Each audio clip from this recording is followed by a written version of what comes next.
Welcome to Bottle Rockets with Alena Sycheva, your top hockey podcast.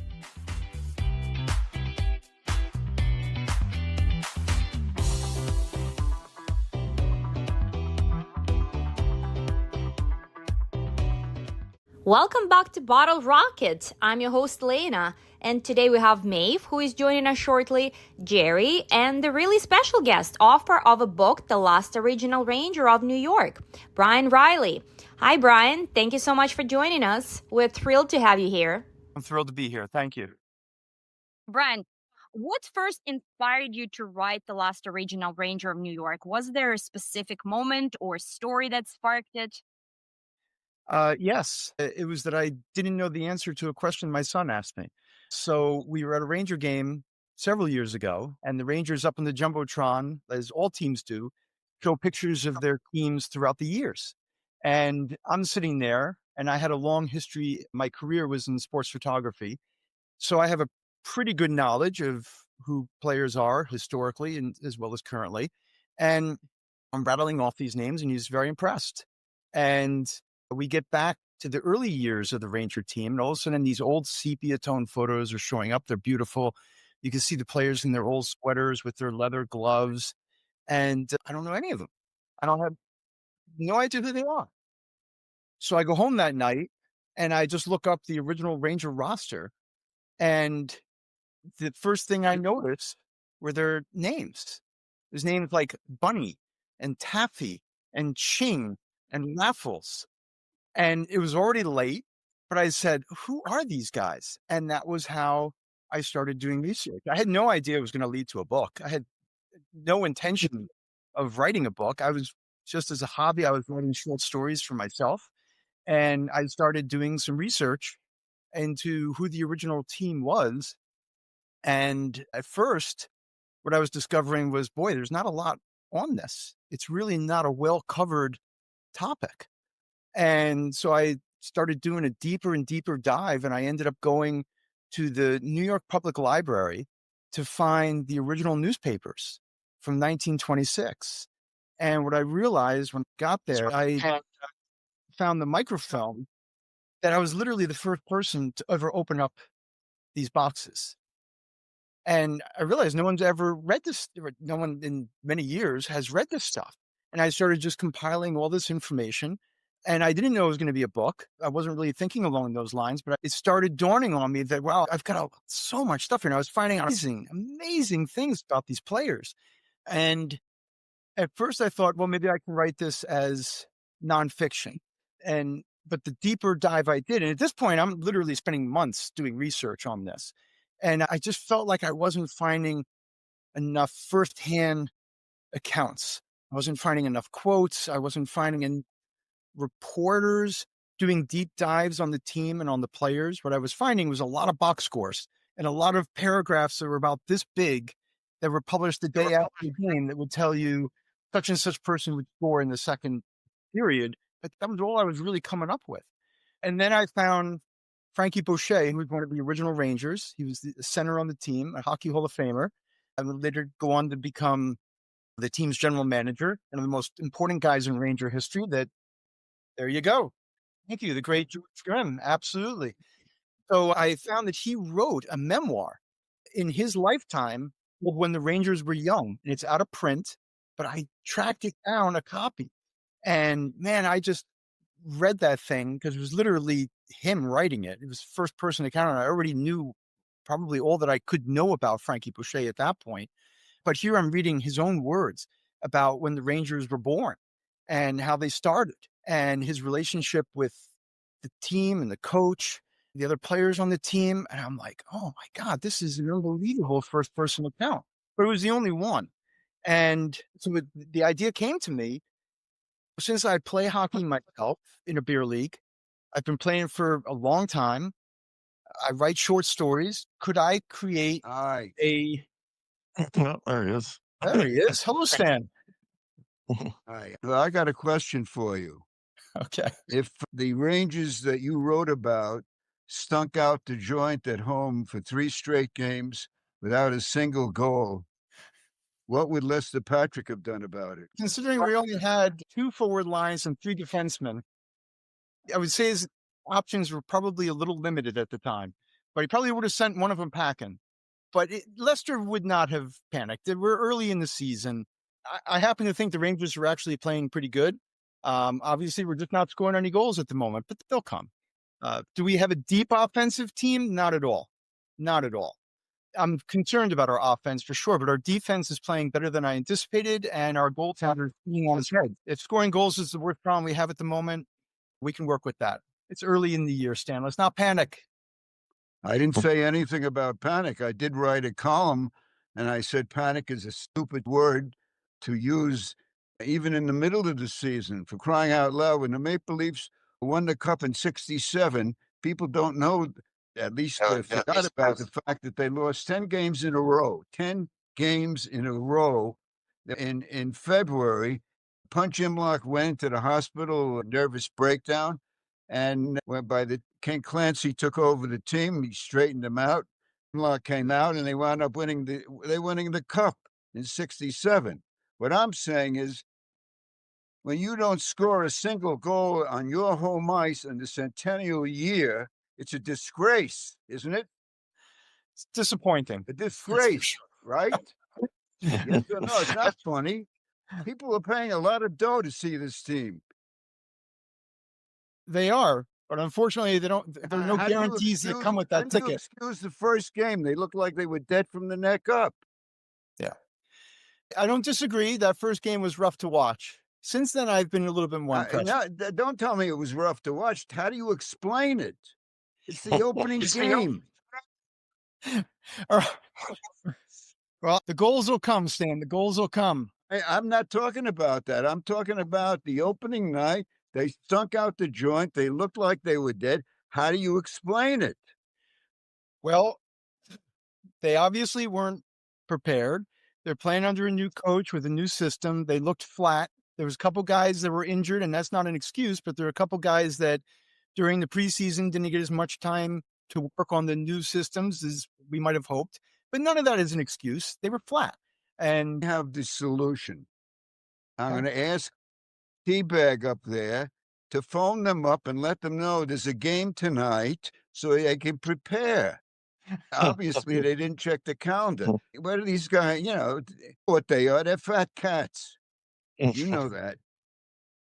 I know. And in Vancouver here, there was a season where the Canucks came out like that in the first game and dead from the neck up. And the next day, one of the commentators said, and the Canucks were idle last night.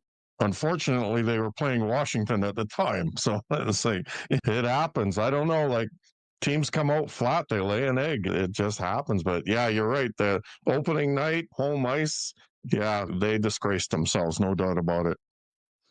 For sure. But, they can get away with it. They can get away with it. Now, the coach who didn't make the playoffs for the last 3 years, and they made him the richest coach in the league. That shows you how logical they are. So the coach went to Europe to talk to Zibanejad because Zibanejad has been terrible. He's an embarrassment. This guy's getting $8 million, and he wound up minus 23. So the coach went to Europe to wake him up, and guess what? He's now leading the team in minus again. He's minus 4. Does he care? No. What does he care? He's got a no-trade contract. Spoiled brat. And that's what these guys do. What has he got to lose? He knows that they want to trade him, and he won't be traded because he's got a no-trade contract. And he's already minus 4. They played 6 games, and he's minus 4. That is a trick. Wow. And they haven't given up that many goals. So he's pretty much been on the ice for every goal. The goalie has been good, but not good enough. Now, they played Toronto on Thursday night, and the game went into overtime. Stolarz was better. He didn't give up a goal. Shesterkin, who's supposed to save them, gave up a goal. So the other goalie, who is from Edison, New Jersey, if you don't mind, and that means he's got bright lights in his head, this guy beat Shesterkin. That's no good. In fact, Shesterkin should have given some of his money to Stolarz. He played so well. Can we, hey, T-Back, can we say he Stolarz the game? Yeah, I was just thinking that. He stole ours the game, yeah. Yeah, he was amazing, man. He made some 5 alarm saves there that just kind of defied the laws of physics. But yeah, you couldn't blame Shesterkin for the winning goal. I mean, that was a backdoor pass that the defenseman should have had the guy. You said the defenseman should have had the guy. I want to know who that defenseman was. You know who the defenseman was, Brian? I don't know, but I know it was Benajag who turned the puck over up ice, which I wasn't so happy about. But I don't know if the defenseman was supposed to be covering him at the time. Tell me. Well, Elena's being nice and quiet because she knows that I lost the bet to her, and now she's giving me that I won the bet smile. I don't want to rub it in. Okay, I'm not going to make a bet. I'm not going to make a bet until the Rangers play your Leafs again. Okay. That was a close game. It was a very close game. The truth is, Stan, I told Alena and T-Bag before this interview started, I honestly thought the Rangers outplayed the Maple Leafs for much of the game. Doesn't matter. Doesn't matter. Outplaying doesn't matter. You don't get points for outplaying. And since one of my guys who's a scout said that the Rangers maybe outplayed them, but they did stupid things. They didn't, at the beginning of the season, they had the big guys and, Rempe and screening the goalie, and they decided that was working, so we better scrap it. So they scrap it. Another brainless move. They're not winning battles the way they should. But you know what? Like you said, the beginning of the season, who cares? Well, you'll care if it's a tight race with a week to go and you wanted that 2 points. Then you'll care. Oh, I hope you don't think I don't care. I care tremendously. Every one of these games counts. You bet. Okay, I got a question for you guys. The Rangers are the only team in the league that doesn't have a mascot, but they got this guy up reaches and he does this grotesque dance called Dancing Larry, whatever. And I did a column. They ought to have a plebiscite with the fans. Whether this guy's been doing this for years, it's a grotesque kind of thing, but they keep him there. And I think he might be the problem. You think he's the problem, right? What they should do is bring this rubber man down, put him behind the bench when they're down by a goal, let him do his dance on the bench. I've never seen it. I have no idea what you're talking about. You've never seen Dancing Larry? No, I've never seen Dancing Larry. So I'm going to have to... so I can take you to a game. I'm going to have to YouTube it now. He does the same thing every game, and he's been doing it for years. He's a season ticket holder. I don't know that he's in any way affiliated or employed with the Rangers. I believe he's just a season ticket holder who many years ago decided he was going to take off his shirt and do it. I'm not even going to try and imitate it. So they found a song to him, and they play the same song every game for him. He does the same damn thing every single night. What's novel about it? Nothing at all. I said the other day, why doesn't he try a mambo or cha-cha-cha, something like that? It's ridiculous. But you know what? That's not why they're under 500. I had a question for you. Oh, yeah. All those original Rangers in 1926, when they got put together by Conn Smythe, none of them had played an NHL game? No, none of them had played in the NHL. They had all played, several of them had played professionally up in Canada in the Western League and such, but none of them had played in the NHL. Some of them were veterans of the pro leagues up in Canada, but none of them had played in the NHL. Correct. That was a tribute to Connie Smythe. It really was. Yeah. Connie Smythe wasn't that well known. He picked them up. They gave him a hosing, which wound up being a good thing because then he came up to Toronto and he wound up creating the Maple Leafs and building Maple Leaf Gardens. But that was an amazing feat. It's good that he landed on his feet. Yeah. So, as I was starting to say before, my book, I ended up deciding to write it as historical fiction. And in my book, Connie Smythe is, at that time in his life, in that part of his career, is not portrayed in the most blaring of beautiful lights. He absolutely gets tremendous credit for finding that original team and assembling them. but he never made it to the regular season. The owners fired him before the season even started and replaced him with Lester Patrick, who went on to great things for the Rangers. And at least it's one time of evidence of Rangers management or ownership interfering with the operations of the team in a positive way. But Connie obviously had unbelievable foresight to recognize the talent that he put together on that team. He just may not have been the right person to coach them during their inaugural year. So I come down in my book pretty hard on Connie. He's somewhat of a villain in this few chapters to create a little drama. But I try and give him the credit that's due, which he certainly deserves it. Yeah.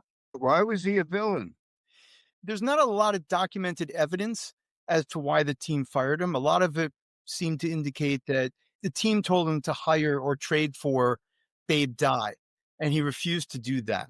And there was some indication that maybe that the ownership fired him because he refused to do that. But Stan, I'm sure you're well aware, we were just starting to talk when you came on about Frankie Boucher's book, his first-person account of when the Rangers were young. And that supports other things that I found where, as a player at the time, you can read Frankie being very critical about Connie's management style with the team in those early months in terms of how he was running those practices and putting them together. So again, because this was historical fiction, and I did find that first-person account from Frankie Boucher, who I have to imagine is one of the most credible hockey voices ever, I leaned into that in my book to explain why the Rangers didn't hold on to him as one of the main causes, including to not signing Babe Dye. Well, let's bring it up to the present. The Rangers have their centennial, their 100th anniversary. They're having a first of several nights. And Frank Boucher, as you will agree, Brian, was one of the most important players in the league. As a player, coached him to the Cup in 1940 and rewrote the record book in during 45 or whatever. And there's no banner for him. 100%. 100%. You know what the Flamils are doing? They're bringing in his daughter with a friend of mine who has been campaigning for the banner for years, John McCaffrey. And but there's going to be no Boucher banner. No Boucher. Look, Bill Cook was the best right wing in the history of the team. He doesn't have a banner either. But you know, the banners are significant to historians like me and McCaffrey, yourself. Yeah. What are you going to do? The fans today really don't care about that. So let's talk about that for a minute, because that was actually when I ended up writing the book. By the time I got to the end of the book, that was one of the things I felt most passionately about. So the Rangers had several people on that original team who played with the team for a long time. You had Frankie Boucher, Bill Cook, his brother Bunny Cook, Shing Johnson, and Lester Patrick, who's our coach. All of those guys won multiple Stanley Cups with the New York Rangers. Okay. Every one of them. And they're all in the Hockey Hall of Fame. So not for nothing, but there aren't a lot of players on the Ranger banners that have actually won Stanley Cups. Those guys won 2, and Frankie Boucher won 3 with the team. How are they not hanging from the rafters? And this goes to what I was saying before about when I first went to the Garden with my son and he asked me who those players were. The Rangers have done very little to promote the origins of the team and those original players. And that was a big motivation for why I wrote the book, because when I started discovering stories of these players, I wanted other Ranger fans, other hockey fans to know who these guys are. And that's where it came about. Yeah. Maybe they got an engineer who decided that if you put a banner back, it'll bring the roof down. And they don't want to have a collapsed roof because of a few banners. You're right. It's another disgrace, but what are you going to do? Maple Leafs did it right. Yeah. I thought it'd be a great way to celebrate our centennial would be to truly acknowledge the guys that were the foundation of the team. Because as Stan will tell you, and you guys know as well, there were other teams in the NHL when the Rangers came along, and they don't exist anymore. The Rangers weren't even the first team to play in the old Madison Square Garden. There was another team, the New York Americans. And so there were several teams in the NHL in 1926 that don't exist today, but the Rangers did. the Rangers survived. And one of the arguments that I make in my book is that's because of the men. That's because of the people that built the foundation of this team. And I try and get that across as best I can, that this was especially true. And because of them, the Rangers exist today, in my opinion. Lester Patrick, for all the good that he did, virtually destroyed the team by a miscalculation. And when World War II started, Canada went in with Great Britain and the Commonwealth. So that was in 1939. And there was serious discussion in Canada to shut down the league. And it was so overwhelming, at least to Lester Patrick, that he felt that the league was going to shut down, and he sold a whole bunch of his best minor leaguers. And when the government said we're going to keep hockey going, the Rangers were up the creek. And that had a snowballing effect. And for a guy like me who already was following the team, when the war ended, all these guys who went into the service, and we're talking about key guys, a whole bunch of these guys, the Patrick brothers, the whole bunch, Picky, all these guys, who was the captain of the team. Well, they come back. Coulter didn't even play anymore. Patrick knew he was done. He played a couple of games. So now you got, it's the end of the war, and they were a mess, going back to that stupid decision by Lester Patrick. And I can tell you something. I lived through this. I was with the fan club. We started in 1950. We had everything that could possibly go wrong went wrong. They went to the final in 1950, and we had great things going at 50, 51, and then they had an automobile accident in training camp. It was rough stuff. You had to have a lot of guts to be a Ranger fan in those days. Maeve, that's such a great picture of what it was like back then, all the ups and downs. Bryan, hearing that kind of story, when you were researching and writing your book, who fascinated you the most? Was there someone whose story really stayed with you? Yes, absolutely. So when I started thinking about writing my book as historical fiction, and I thought about, wow, what if I could give the gift of trying to recreate the Rangers' first season and take today's fan who's reading that book into the locker room, onto the bench, over the boards, into the ice, into the action. As someone who plays hockey myself, could I recreate what it would be like to play in 1926? And to do that, I need to tell the story from the perspective of one of the players on the team. And probably the first person that came to my mind in doing that was the captain, Dick Cook. And I thought about it a little bit more. He was a World War I veteran. He was a great character. Should absolutely have a banner hanging from Madison Square Garden. But I thought, you know what? Maybe it would be better if I, instead of telling a story from the best player, one of the best players on the team, what if I told the story from one of the guys who was on the second line, which means he didn't play an awful lot, right? And who are those guys? So I started doing a deep dive on the lesser players on the team, and I came up with Murray Murdoch, who I barely heard his name, and I truthfully didn't know anything about him. But what I discovered set it all in motion. So the first thing that jumped out at me was he was the only guy on the team that went to and graduated from. That's not a big thing, but it caught my attention, right? And then the second thing I noticed was this college-educated guy ended up becoming the Iron Man of hockey. He never missed a game in his entire NHL career with the Rangers. 13 seasons, never missed a game. So all of a sudden I had this guy who was a second-line winger, a grinder, if you will, who had a good career, but he never missed a game. And I thought, all right, well, that's an interesting take on a player. And then I realized that Murray lived until he was 96 years old. He died in 2001. Why is that relevant? Because that means, and I went back and obviously I was checking to see when all the players passed away.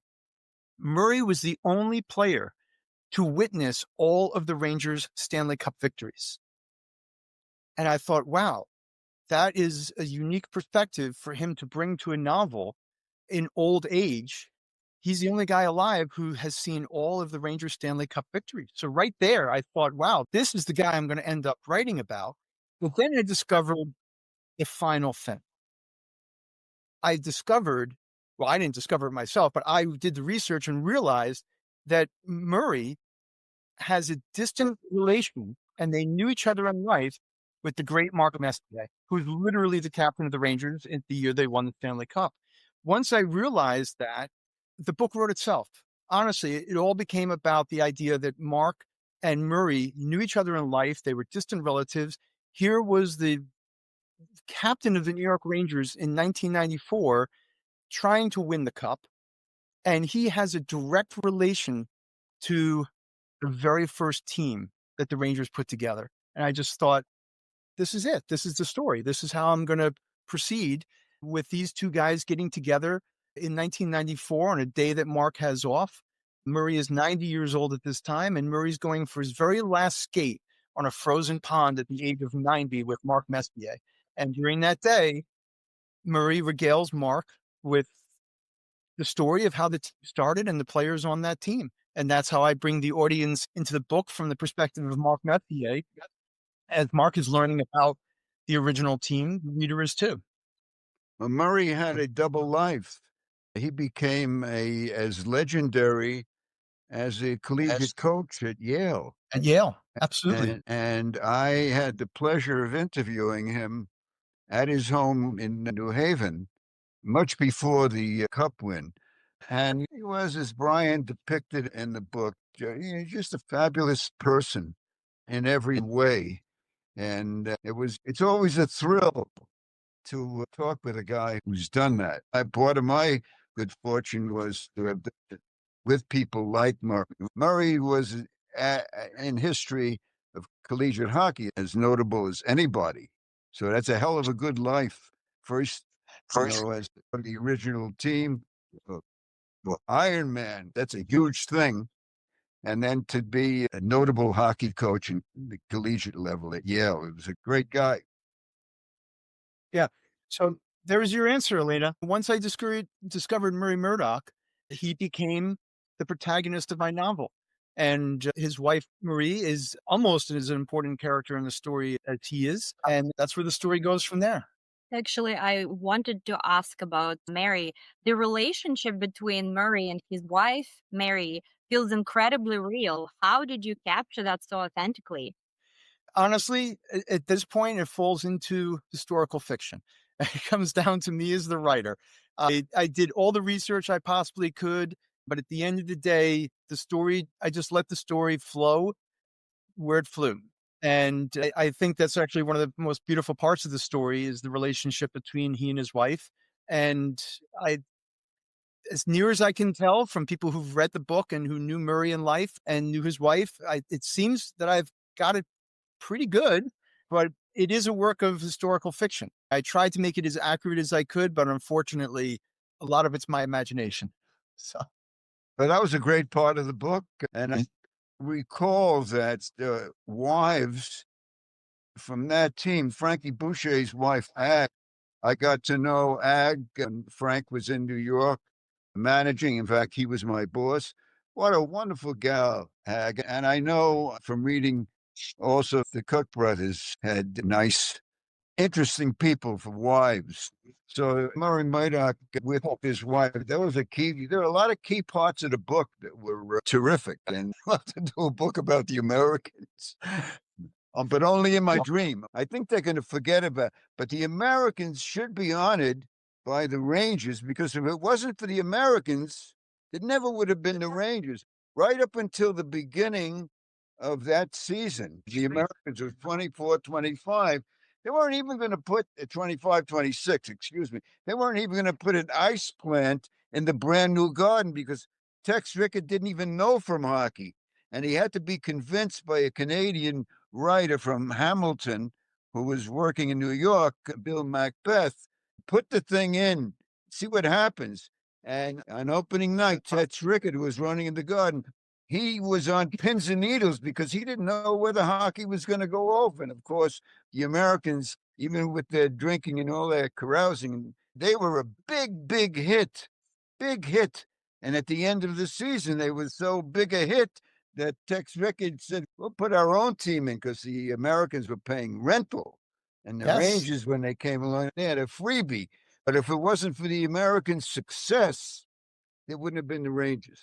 Yes. I also had fun pointing out the fact that the owner of the Americans was an actual bootlegger named Big Bill Dwyer, who I had a lot of fun writing about in my book and sort of portraying him as a different kind of gangster, if you will, maybe one with a little more grounded heart to him than gangsters are typically depicted. But he owned a hotel right across the street from the Garden. And that's where a lot of the Rangers stayed when they first came to New York. He put the Rangers up in his hotel. So think about that. He's already got a team in the Garden. And then the owner of the Garden starts his own team to compete against him. But Big Bill Dwyer actually puts the players up in his hotel to help them get started. I just thought he was a fascinating character, and I had fun exploring him a little bit as a very secondary character in my book. Yeah. The Brooklyn Historical Society had an exhibit on the Americans because that's when the Islanders were moving to Brooklyn. And relatives of Big Bill Dwyer, in fact, one of his cousins was affiliated with the NHL team when it was in Phoenix. You know what, Brian, what you should do is start writing a script because the Americans were a fabulous story. They were run by the biggest bootlegger in the East. They had gangsters who were in Frank Boucher's book. He talks about him and Ag they rolled a baby carriage in the elevator, and they were surrounded by these guys wearing big hats, which automatically made them gangsters. They're a movie, great baseball movie with the Indians. I forgot Major League. This would be a major league of hockey. Fabulous. All those players, the original great movie. 1926 Rangers, which player do you think would fit best into the NHL today? Ooh, Stan, what do you think there? Ching Johnson would be the first that comes to mind for me. So Ching was one of our two star defensemen. The other was Taffy Abel, which I'd like to touch on real quickly with you guys too. But Ching Johnson, I think at the time was probably the best defenseman, the most feared, ferocious player on the ice. But from everything I ever read about the guy, a good human being, a good man off the ice, a pleasant, peaceful soul. But boy, on the ice, from everything I read, he struck fear into opposing teams. And he wouldn't just hit people, he would slam people. And I think if anybody from that era could play today, maybe it would be Ching. Stan, what do you think? It had to be Ching because the New York fans love tough plays. But the other thing about Ching is he's a great character. He was a great looking guy. He was bald, but he was wonderful. And of course, he had a great nickname, Ching. We don't have to go into that. But Ching would be worth $8 million contract for crying out loud. That's how great they had a lot of good guys, but he was absolutely, I don't know who would play him in the old time movie, but tough guy, fun. but sweet person in life from everything I could tell. And I tried to depict him that way in the book. And his defensive partner, because keep in mind, in 1926 on that Ranger team, there were only 3 defensemen on the roster. Basically, Ching and Taffy Abel played the vast majority of the game. And Taffy Abel, I found, was another fascinating character. Not only was he the only American on the team, but he was the first American to play in the NHL. He was the flag bearer for the 1924 Winter Olympics. But Taffy played his whole entire career and kept a secret. And he never told anyone on the team. No one outside of his family knew this until 1939, when he finally announced that he was a Native American born resident, that his mother was from the Wajibi tribe and he was a Native American playing in the NHL in 1926, years before Jackie Robinson broke the color barrier in Major League Baseball. And I always felt that was another opportunity for the Rangers to take pride in, something that they should recognize that Taffy Abel kept the secret, was terrified to tell anybody. In the 1920s, that was not a good time to be an American Indian in the United States. He was terrified that anybody would find out, terrified for what it meant on the ice, terrified for what it would mean for his career. Would he just be cut? And he kept the secret for his entire career. And I always thought that he should be recognized for having accomplished that feat. And he is in the American Hockey Hall of Fame, by the way. I'll tell you what else he should be recognized. He should be in the other Hall of Fame too. And just like Ching Johnson, Taffy played on 2 Stanley Cup winning teams because he got traded over to Chicago and he won the cup with the Blackhawks. And he's a wonderful hockey player. The thing is, when you get somebody like a guy like Ching Johnson, it's like somebody's going to be skating, even though he's great, might be skating in Bobby Orr's shadow. And of course, Ching was a little bit more attention, but Taffy, definitely top guy. The two of them as a defensive pairing, I would put up with any defensive pairing in the history of the NHL. Taffy was an unbelievable player, just as Ching was. And at points, and during the first season, Ching got hurt, and Taffy would have to carry the load. He would have to step up and play pretty much the role of enforcer that came so naturally to Ching. And he did. He kept that team together. And the Rangers did very well their first season. And of course, in their second season, they actually won the Stanley Cup with the same player. Taffy deserves a lot of credit. I also love, as a little sidebar that I found out about the team that I always found fascinating, and Stan can talk about some more of this, is that for reasons that hard to explain today, the PR staff, 2 guys by the name of Harry Bruno and Dick Blythe, decided it would be a good idea to help sell tickets to change a couple of the players' last names. Remember this, Stan? Can you imagine this? So imagine the players are on the road reading the box scores, right, from the night before, and all of a sudden they start seeing names on their own team that they don't recognize. Like there was some confusion. At first, they all thought it was just like a typo. All this stuff was being wired back to a newspaper somewhere, and maybe just it was a typo that was happening. But this started happening game after game. And what these 2 PR guys on the Rangers decided that they were going to do was they took one player, Ali Rukina, and they changed his last name to Rocca because they wanted to sell tickets to Italians. And then they took the Rangers, one of the 2 Rangers goaltenders, Lauren Chabot, and they changed his last name. There's actually been several spellings of it, but basically they started calling him Trotsky as a Jewish player. They wanted to sell tickets to Jewish people in New York. So they took these 2 Canadians and made one of them Jewish and the other Italian. And neither of them did they do it with their consent or their knowledge. Obviously, no one was particularly pleased and happy with this, but they got away with this little scam for several weeks before Lester Patrick finally put his foot down and they changed it. Well, they didn't get away with one stunt that they wanted to. On the eve of the opening night, a day before the opening night, Johnny Bruno, one of the 2 PR guys, it was Bruno and Blythe. Johnny Bruno goes up to Lester Patrick and he says, I got a great idea for getting a lot of publicity before the opening game. And Lester says, what is it? And he says, I can arrange to have Bill Cook kidnapped. And think of all the attention that we're going to get. And Lester's answer was pretty silent. He showed Johnny Bruno the door, and that was the end of that. But Johnny Bruno meant it. Bill Cook's kidnapped on the night of the opening, before opening night. All the crazy stuff happened with them. I could not imagine Bill Cook going down for that for a heartbeat. I'd feel very bad for those guys that were trying to get that over on him. Bill Cook was a no-nonsense leader on that team who commanded respect the moment he walked into a room. And the idea that someone had it in his head that they were going to somehow, put a bag over his head and whisk him away without him putting up a fight, that's just hard to imagine. I can't imagine that would have succeeded at all. But that's the difference. The difference is that Bill Cook, like you said, Brian, was no nonsense, but Johnny Bruno was nonsense. And his nonsense didn't go that far with Lester. Unfortunately, I didn't know that story. I would have included it in my book had I known about it, and I would have had a lot of fun with it.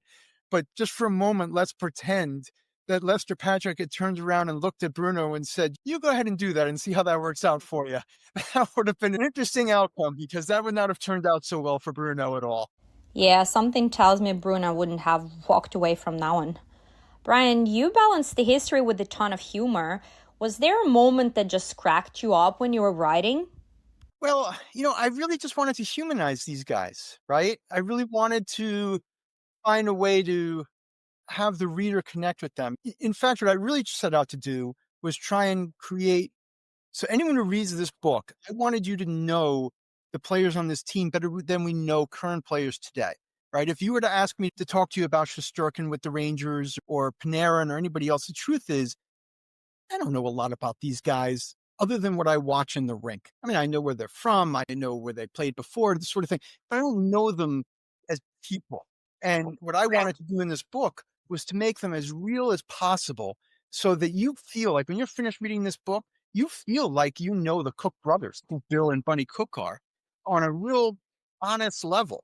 And obviously, humor is a big part of that. And some of it, honestly, I decided to have some fun with. I have a scene of these guys getting together at Christmas time, and they all get together in Brooklyn at one of the players' homes, and it's the whole team, including Lester Patrick, celebrating Christmas together. And I thought how fun it would be for the players to be sitting down at these makeshift tables. It would have been a small apartment in Brooklyn, and they're there with their wives, so it's all cramped and small. And then they start passing the food. And I just thought how fun it would be to write it as if they were passing the food as if they were passing a puck on the ice. And the women were all just kind of in awe that no words were being exchanged, but everything was just moving in like this amazing symphony and synchronicity that was taking place. And that was a fun moment for me to just kind of create that parallel to their action together on the ice. They'd become such a family on the ice that they were a family even sitting down and celebrating Christmas together.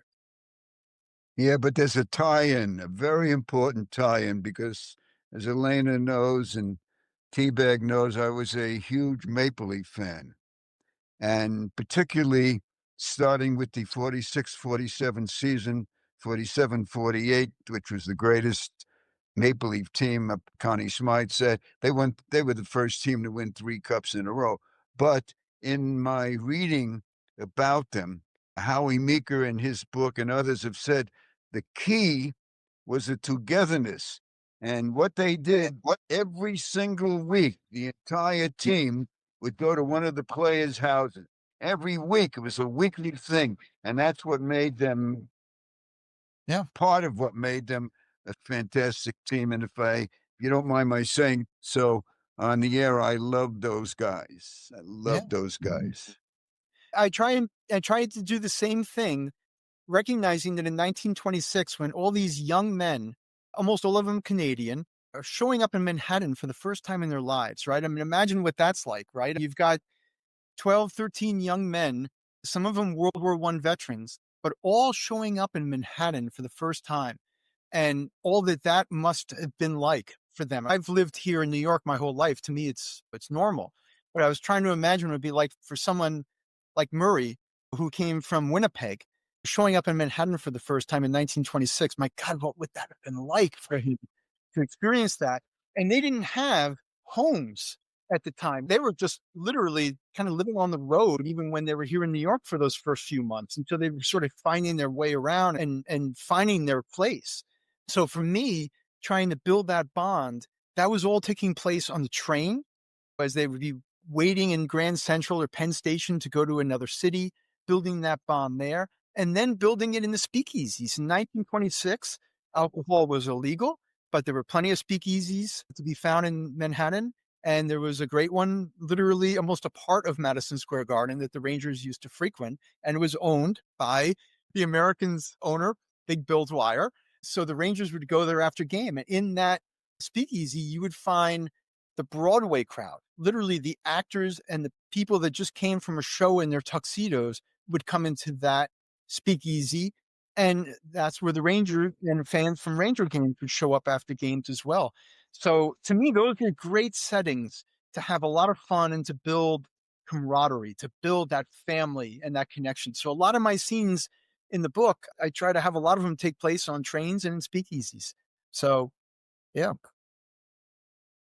Question for everyone. How do you think the original Rangers are remembered today, both by the organization and by fans of the game? I would be willing to bet that 99% of Ranger fans, and I don't mean this as any disrespect to Ranger fans, I bet you 99% of Ranger fans couldn't name one person on that team. I think the team has done a poor job of remembering who they are. And again, as I said at the beginning of the broadcast, several of these guys, their names are on at least 2 Rangers Stanley Cups. The Rangers have only had 4, and Frankie Boucher's name is on 3 of them. And I would be willing to bet that 99% of Ranger fans have never heard of Frankie Boucher, even without George Grimm's book. Stan, do you agree or disagree? I agree with you completely. I will say this, in my Ranger Hockey News column, I try very hard I put in a lot of historic stuff. And I don't know, I have some friends who eat it up. And all I can tell you is this. During the last summer, Michael Rappaport did a very intense job of putting together a Ranger history. Now, how much of that the fans care about, I really don't know. T-Bev, did anybody ever do a history of the Vancouver Canucks? Yeah. The original Vancouver teams from way back were so significant. I don't think anybody from today's fans in Vancouver really care too much about them.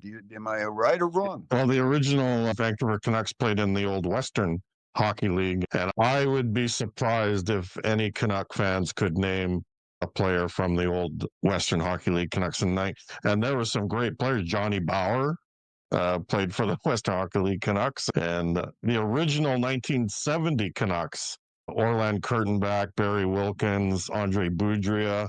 I was a paper boy, and Andre Boudria was on my route, and I went to collect, and I was standing at the door. His wife came to the door, and I just saw him peek around the corner, and my heart leapt up into my throat. It was just like, Andre Boudria. Like, for older fans like me, we remember, but for the Johnny Come Lately fans out there, they have any interest. There's not too many history buffs that are coming along. Like, my daughter actually is funny. She's 17, just turned 18, and she loves old time rock and roll from like the 60s and 70s. She's got an old soul, so she's a rarity. I meet all of her friends and they don't know anything about what happened before they were born. So it's sad, really, that the history just kind of dies on the vine like that. I would love to see the original Rangers honored in Madison Square Garden. I would probably fly to New York because of Brian's book.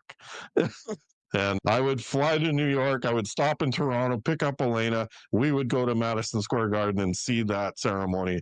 I don't care what it cost or what I had to do to get there. It would be amazing because, Brian, this book is so good. It's a 12 out of 10. There's comedy, there's intrigue, there's mystery. You made me stay up till 2:30 in the morning when I had to get up at 4:30 for work because I had to find out what happened to Sammy the Water Boy. So I blame you for that. That's how good the book is, because I am usually in bed by 9 or 10, and then this book made me stay up till 2:30 in the morning. Congratulations on the book. It's just fabulous.